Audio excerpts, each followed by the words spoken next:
पुण्यश्लोक राजमाता अहिल्यादेवी होळकर यांच्या 301व्या जयंतीनिमित्त सारसबाग चौक, स्वारगेट येथे आयोजित करण्यात आलेला जयंती उत्सव मोठ्या उत्साहात आणि भक्तिमय वातावरणात संपन्न झाला। यावेळी सर्वपक्षीय नेतेमंडळींनी पुण्यश्लोक अहिल्यादेवी होळकर यांच्या प्रतिमेस पुष्पहार अर्पण करून अभिवादन केले। या प्रसंगी परिसरातील महिला वर्गांचा मोठ्या प्रमाणात उत्स्फूर्त सहभाग लाभला।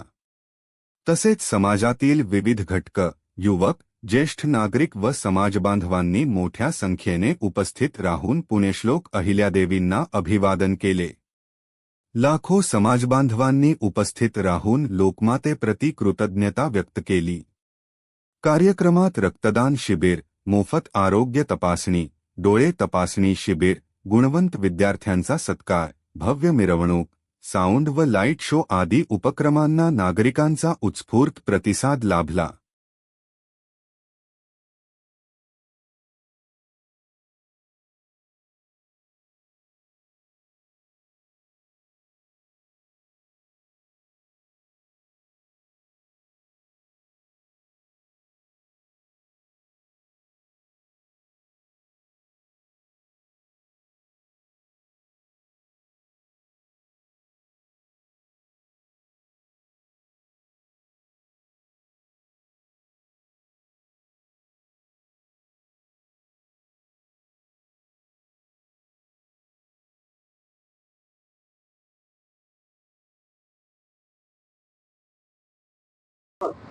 आज या ठिकाणी पुण्यश्लोक राजमाता अहिल्यादेवी होळकर यांच्या 301व्या जयंतीनिमित्त सारसबाग पुणे येथे विविध कार्यक्रमाचे आयोजन करण्यात आलेले आहे। राजमाता अहिल्यादेवी होळकर यांनी ज्या प्रकारे राज्यकारभार चालवला त्याच्यामध्ये त्यांनी कधी धर्मवाद केला नाही किंवा जातीवाद केला नाही। सर्वसमावेशक भूमीतून जनतेचं कल्याणकारी राज्य त्यांनी राज्यामध्ये राबवलं आणि त्याच विचाराचा प्रचार आणि प्रसार करण्यासाठी गेले 4 ते 5 वर्ष झालं आपण इथे सारसबाग येथे हा कार्यक्रम राबवत आहोत। त्या माध्यमातून आपण समाजामध्ये प्रबोधन करत आहोत।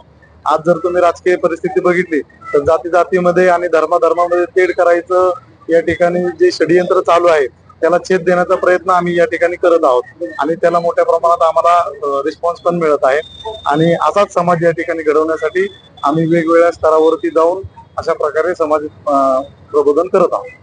सध्याच्या काळामध्ये कितपत त्याचं अहिल्यादेवींचं जे कार्य आहे तर तुम्ही बघितलं तर घरामधले 28 लोक मेलेले असताना पर्सनल जो म्हणजे दुःख आहे स्वतःचं दुःख बाजूला सारून लोक कल्याणकारी राज्य कशा प्रकारे चालवलं जातं त्याचा त्यांनी आदर्श या ठिकाणी निर्माण केलेला आहे। पानवटे असतील, मंदिरं असतील किंवा धर्मशाळा असतील असे जे कल्याणकारी उपक्रम आहेत ते त्यांनी त्यांच्या राज्यकारभारामध्ये अनेक ठिकाणी देशभर हे केले।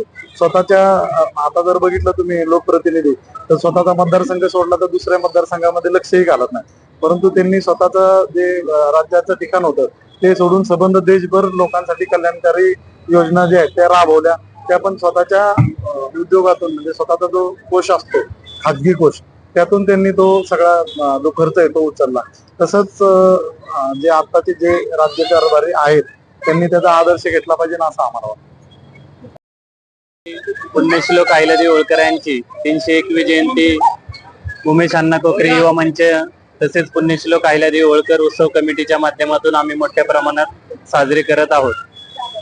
हे साजरे करण्यामागचा एकच उद्देश आहे की या ठिकाणी जास्तीत जास्त समाज बांधव उपस्थित राहून पुण्यश्लोक अहिल्यादेवी होळकरांचे जे विचार आहेत सामाजिक कार्याचा त्याचा प्रचार प्रसार करण्याचा उद्देश आमचा आहे।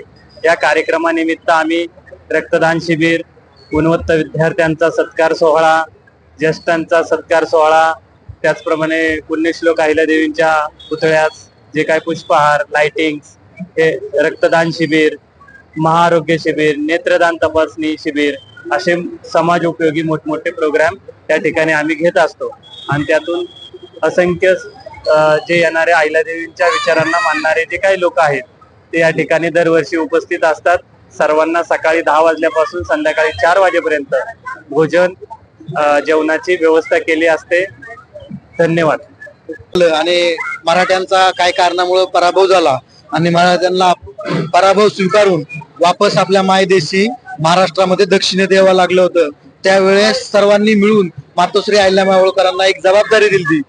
जे लोक आपले मराठा बांधव आपले जे पानिपत मध्ये धारातीर्थी झालेत, रक्तबंबाळ झालेत, त्या सर्वांना नीट करण्याची तशाच पद्धतीने मातोश्री अहिल्यामाई होळकरांनी ज्या वेळेस इंदोरला त्या सर्व मराठा बांधवांची काळजी घेतली आणि त्यांचाच संदेश आम्ही आज जोपासून आज या ठिकाणी आम्ही रक्तदान शिबिर त्यांच्या आरोग्याचे जे संदेश दिलतात तो आरोग्याचा संदेश करून आपण आज या ठिकाणी आपण रक्तदान शिबिर आपण आयोजित केलेलं आहे. तसंच आपण या ठिकाणी रक्तदान शिबिराबरोबरच डोळे तपासणी शिबिर आपण या ठिकाणी आयोजित केलं आहे. म्हणजे बघा मातोश्री अहिल्यामाई होळकरांनी 300 वर्षापूर्वी जे आपल्याला संदेश दिले ते संदेश आज आम्ही उमेश अण्णा कोकरे युवा मंच पुणे यांच्या वतीने आम्ही या ठिकाणी आयोजित केलेले आहेत. तर आज प्रथमच माझे मित्र उमेशजींच्या संपर्कामुळे राजमाता अहिल्याबाई यांच्या जयंतीला उपस्थित राहता आलं. आज आम्ही याला भाग्य समजतो आमचं. जेव्हा देश धर्मात आणि जातीत बिघडवण्याचं कार्य एका अति उच्च पातळीवर चालू असताना हिंदू समाजातल्या सर्व जातींमध्ये संवाद असावा, समन्वय असावा आणि सर्व जातींनी एकत्र येऊन धर्मासाठी लढावं अशी एक व्यापक भूमिका आजच्या व्यासपीठावरून मलाही मिळाली. मलाही काही शिकता आलं. मी सर्व सहकाऱ्यांना धन्यवाद देतो आणि पुन्हा आपण या निमित्ताने का होईना एकत्र राहू, संपर्कात राहू अशा